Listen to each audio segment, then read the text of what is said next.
Hey guys, Scott Morse here, founder and owner of 𝒐𝒏 Media, 𝒐𝒏 Leads. I'm super lucky today to have here in our office, visiting us all the way from the United States, here in Colombia, South America, Alex Inman. He's one of our new affiliates. He is one of the most aggressive closers, business operators, entrepreneurs that I've met in this space, and we have over 100 affiliates. So Alex, I wanted to say bienvenidos, welcome to Colombia, welcome to my office, and thank you. What do you think, man? Man, I love Colombia. I know we were talking, and I was like, I think I'm gonna get a place out here. So, yeah, I'm excited. I love the place. Cool, man. And so for you, I know you had only seen us on social media. Yep. And here in a minute, maybe you can share a little bit how that kind of domino effect, how you got to us. Mm-hmm. But what's your impressions now that you've been here genuinely, candidly, that you've seen the operation in 3D versus just through a 4-inch screen on the phone?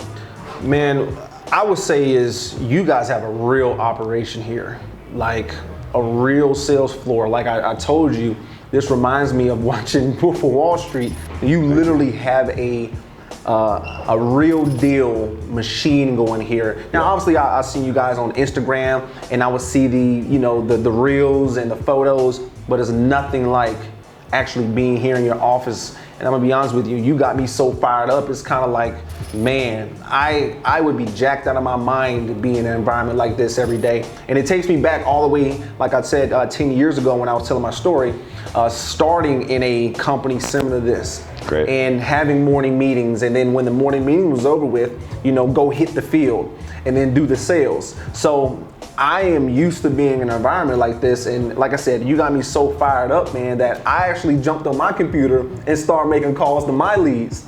So I just love this environment. I love what you built here, and it's just really exciting to see what you're about to do. And we were talking, he was like, I'm about to take this to the next level. I'm like, so you can get bigger than this? And I'm just excited, man, and I came down here is because obviously I want to take our relationship to the next level. Yes. And what you're doing for me to the next level. But I just didn't want to be another affiliate that, that's, paying you and you're getting leads for us. No, I'm looking to build something big. Yeah. That's why I took the trip to come down here to meet you and see your operation. So for me, it's one of those things, like we have over 100 affiliates nationwide, and being able to spend time with you just one-on-one. Like my objective yesterday was how do I spend time with just you to understand your wants and needs? But from the moment, I have never had somebody close me on accepting them into my services the way you did. This gentleman, when I hopped on a Zoom with him, he knew every YouTube video I had created. He was quoting me stuff that I had forgot that I had said already. He knew that we had a wait list, and in 45 minutes actually, because the Zoom broke at one point and then we had to get back on, in 45 minutes I was like, not only would I be lucky to have him as a client, but I'd be lucky to learn alongside of you. Because there's very few of us in this industry that actually come from a sales background, like a true raw dog sales background. And what he was talking about today, how he did door-to-door sales, successful for over 7 years, training teams on how to do that door-to-door sales. I always say, if I can pick anybody from any industry to come in and close wholesale leads, it's gonna be door-to-door sales, door-to-door solar, door-to-door cable. Like, to me, I think that's one of the most aggressive training grounds for sales that exist. So can you share with everybody, like, what are some of the things that you learned there, how you built up that resiliency when others may have faded away, and how that affects you today? Absolutely. So when I got into sales, I started out doing retail sales, which is, if you think about the big box stores out there. And what I was doing was I was a rep, and I stood in a retail store, and I had to pitch every customer that came through the door. So so if you think about your average retail store, right? And if you probably never did this, but if you just sat and looked at the door and just watched every customer that comes through, there's thousands of them. Right. I was a guy standing right there in the electronics section, pitching every customer on buying cable. Now I want you to think about this. These people aren't coming in here to buy cable. No. They're coming in here to buy their groceries or whatever. And because I was talking to so many people every single day, I became numb to the nose. And that's what kept me in the game, is because no didn't really mean anything anymore. I took so many of them. It's kind of almost like being it's almost like your arm going numb. Right. You don't feel it. So I didn't feel the rejection didn't mean nothing. That's how I stayed in that for 7 years. Is because I took so many no's that the no's didn't mean absolutely nothing. And when I got a yes, that reconfirmed that what I'm doing is good. I'm making money to keep going to the next day. Yeah, he said it in our morning meeting today because we were like really lucky to have an out-of-town guest come in and he's sharing the story, and you're talking about how like when daylight savings would affect you guys. So when you were out of the store environment and you were actually going door to door with yourself and your team, and the way he was picturing, it was in Georgia that you were doing this? This was in Georgia. So how I start off is my first few years I started off doing retail, and then the programmed started a door-to-door division to where now I was just strictly focusing on door-to-door. Was that the first time door-to-door was happening in this community for this product?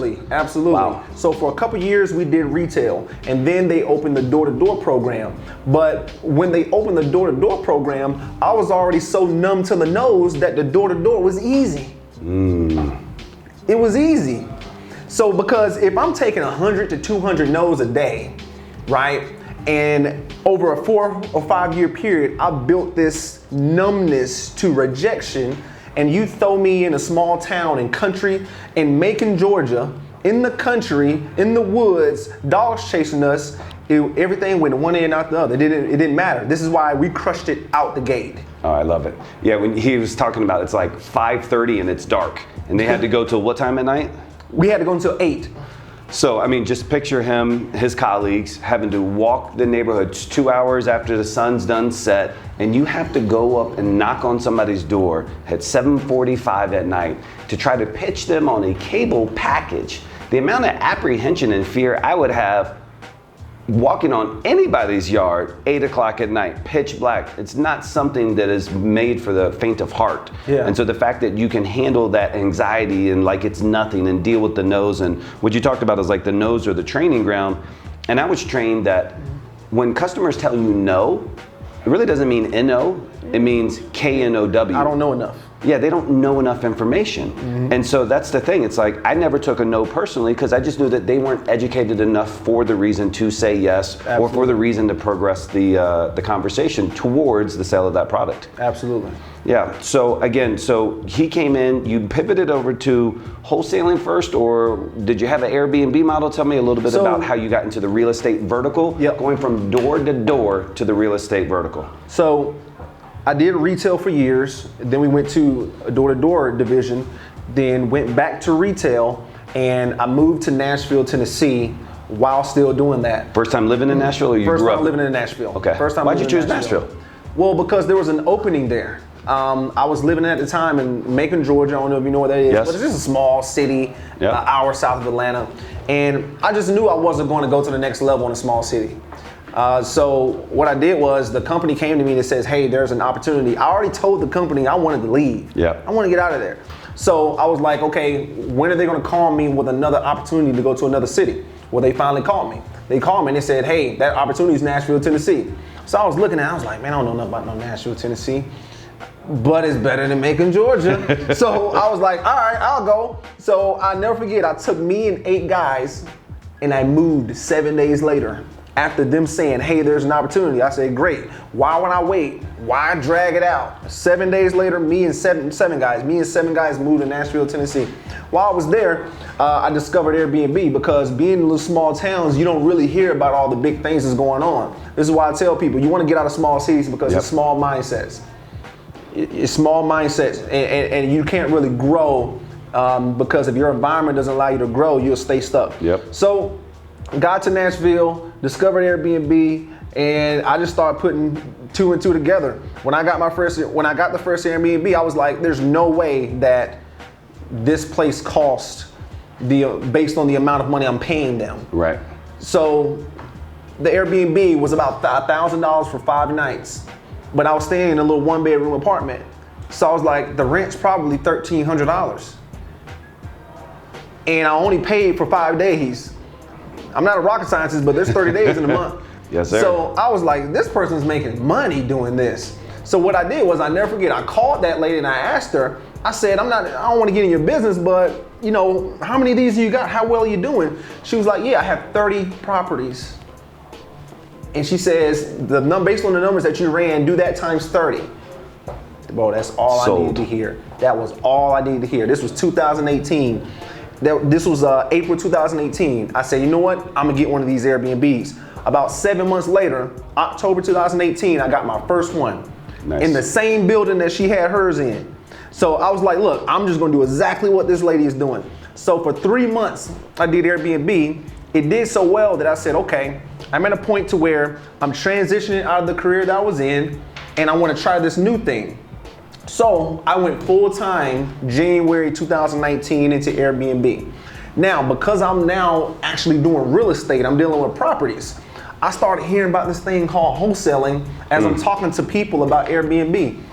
I'm like, what is wholesaling? Well, you know, you get a contract, you sell it to a buyer and all this. I'm like, it just sounds too easy. It just sounds too good to be true. This was from April 2019 all the way into January 2020. This is what I was hearing. And I just couldn't wrap it around in my brain of, so y'all are making this type of money slinging pieces of paper. And it wasn't until, I tell the story all the time, it wasn't until January 2020 came around, a guy that I knew. See, everybody else that was telling me about wholesaling, I didn't really know him like that. But they were like colleagues, real estate colleagues. But it wasn't until a guy that I actually knew saying, yeah, I'm doing wholesaling and I'm making a high 5 figures a month. And he told me what he made that month, and I was like, okay. So you're making that? I was like, all right. Okay, now I'm gonna look into it because I heard everybody else talking about it. But now that I know somebody that I know that's making this type of money, I said, okay, now I'm gonna jump into it. And man, I never forget, I asked him, I said, what do I need to do? He told me exactly what to do. That was January of 2020. And man, I haven't looked back. Great. The rest is history. And the history is beautiful because again, he's one of the most successful. And I think about this word when I was going to describe you earlier, and I actually bit my tongue. I was going to call him a solopreneur. But solopreneur has a connotation, almost a limitation to that verbiage. Yeah. The capacity at what this gentleman, and he leverages outside, he leverages us for call centers, helps a lot of people move deals, which we'll talk about here in a second. Mm-hmm. But still, ultimately, when you transact internally inside your company, you're the main closer. Yep. You're the main guy doing follow-ups, you're the main guy. And so I have yet to meet somebody as successful, independent as he has. But when he tells that story, it's like, man, for anybody out there that's listening, think about what he said. They gave him an opportunity to move to a new city. He made the decision and was gone in 7 days. Sometimes opportunities just don't wait on your doorstep after they knock. Yep. And then he found somebody successful who was doing Airbnb and was inquisitive enough to contact her up, find out exactly what she was doing, cloned her so much that his first Airbnb he bought in the exact same area. Same building. And so that's the power of mentorship. That's the power of, even if you're kind of hacking the mentorship where you're just following externally, getting enough information. And so I think when people out there watch this, it's like, man, there's so much opportunity that's left on the cutting floor because they just don't try to piece it together out there. So I applaud you for doing all that. Thank you. Cool. So you pivoted on, you're in wholesaling, you're rocking and rolling in wholesaling. Tell me how you're currently helping other wholesalers in your area either stabilize their business or transact their business, because I understand that's a big impact that you're having in your community. Absolutely. So I think one of the biggest issues of people wanting to get into wholesaling is knowing where to put their focus on. A lot of wholesalers right now, they do what's called, what's the word? Paralysis by over-analysis, meaning that they do more studying than actually working. You don't make money by studying wholesaling. You make money by getting a contract and selling it. Hey, I have a thing. I say every time I find out somebody's paying their mentor more than they're paying in marketing, or they pay more for this private group than they spend in marketing, I'm like, oh shit, bro. Like, you got it a little backwards, man. You've spent $30,000 on mentorship and $1,500 in marketing. You can learn all you want, but you got to spend some money in marketing. You got to start taking action. So I completely agree. So here's one thing new holders have to understand. You cannot shortcut the shortcut. And this is what I mean. Wholesaling is a shortcut in itself. I've only been doing this for 2 years. I've changed my life completely in 2 years. You know what? I take that back. I started January 2020. I got my first deal October 1st, 2020. Exactly. So really, if you really want to do the math, it's really about what, a year? And not even a year and a half yet. It's not even a year and a half. I've completely changed my life in less than a year and a half by focusing on the right activity, yes. which is talking to sellers. Period. Not watching YouTube, not looking at data, right. not doing all this stuff. Is on the phone. If this is not here, or you don't have a headset on, you just playing around. Yep. You just getting ready to get ready. Yeah, you always see in these forums, people are like, how do I get started? And I'm like, pick up the phone.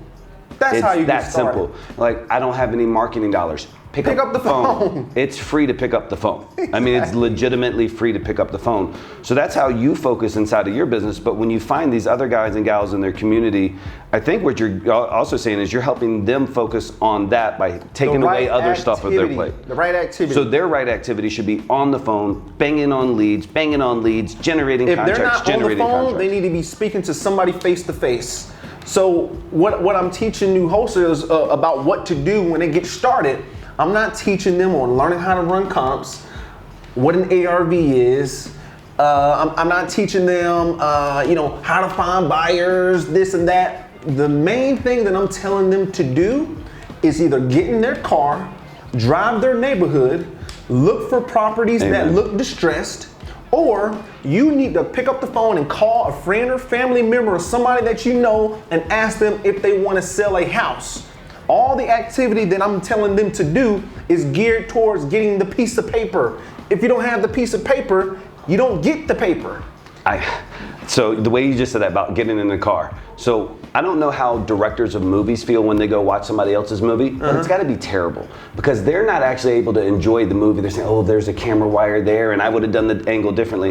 Now that I'm in this space, I can't drive through a neighborhood without being like, ooh, that looks like a great house. Yep. That one needs this. Oh, I bet you that's abandoned. Every single like my day. whole life's changed. I can't even enjoy driving through the States anymore without it.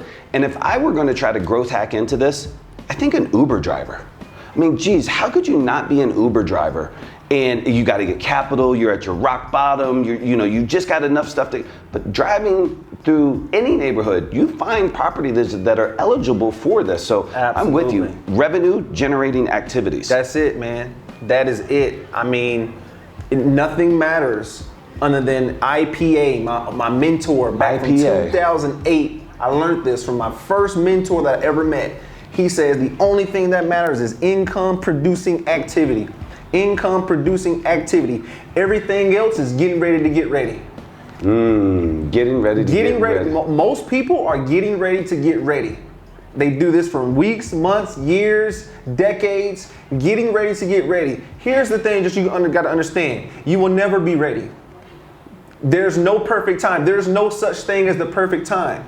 There's no such thing as the perfect time. You will never be ready. It's like having a kid. People get ready to have kids. You'll never be ready. You can't. Ever. So when it comes to wholesaling is get out of your mind that, okay, I need to study. I got to do some research. I got to learn this. I got to learn that. All you're doing is prolonging the process that you got to go through anyway. Yeah. Yeah, I couldn't. You got to go through it anyway. Yeah, I couldn't agree more. I think so many people want to shortcut it, but it's like you got to pick up the phone to get the marbles out of your mouth. Like you're never going to get comfortable half-stepping it. And so I look at even our new agents. The only reason why when I hire new agents that they don't call anybody's campaign but my own is I let them hit my test, tackling dummies for 60 days. Not only do they go through the actual education course, but then they spend 60 days on my campaign because I know that they gotta get comfortable with the words, comfortable with comfortable with the rejection that's out there. So I applaud you on that. And I think me and you, when we were speaking at dinner last night, it's like, if you take a baseball diamond, let's just think about it like a baseball diamond. You have like your data acquisition, you have that first base, and then second base, you have like your lead qualifying, third base, you have closing the deal, fourth base, you have funding. What guys like myself and him do for other wholesalers, it's like, I'm handling first and second base. I'm helping them acquire the data, target the data, skip the data. Second base, I'm helping them get the lead generating. So that way they only focus on what matters most, which is number 3, which is getting the deal under contract. What he's been so great at in his community and has gained such a following enough for is helping them get across home plate. So when they have a contract, they can turn to a gentleman like yourself who's already so established with buyers in that area and have you like JB the deal with them. Absolutely. So that way they're literally only doing third base. Every day they wake up, they're talking to leads who want to be talked to. They never had to waste time on data. They never had to waste time on cold calling. They're only calling leads. And as soon as they get that contract locked up, they know that they have a safe place to turn to dispo and TC that deal, correct? Absolutely, 100%. What I'm teaching is on social media, what I'm doing is I'm getting the word out there that there's a lot of people that know about wholesaling. There's a lot of people that want to get into it. They just don't know where to start. They just don't know where to start. And what I've been able to do is I've been able to give people a very simple step on how to start. Yes. That simple step, I like to give examples. One lady that I know who called me, she said, Alex, I want to get into wholesaling. I don't know where to start, this and that, blah, blah, blah. I said, no problem. We'll go ahead and get started. She now has in her brain that, okay, all I've got to do is just find somebody who's interested in selling.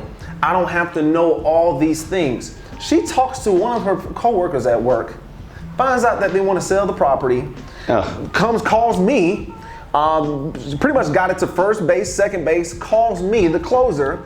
I now talk to the seller. I get all the numbers, I run the numbers, we get it under contract, we're closing the contract at the end of this month. Great. That's like a super bird dog lead. All she did was do what I told her to do, Yes. which is talk to somebody. She didn't go to YouTube studying. She didn't try to learn comps and this and that. None of that stuff matters if you don't have a person to talk to. Yes. She did IPAs, what I call IPA, income producing activities. Income producing activities in wholesaling is talking to sellers. Point blank period. I have another example of a gentleman. Gentleman's in his 60s, all right? He wanted to make extra money. I gave him the same blueprint. What did he start doing? He didn't start learning how to run comps. He didn't start trying to figure out ARVs. I said, talk to people. That's it. Just talk to people, because the repetition of you talking to people, eventually you're gonna run into the right person.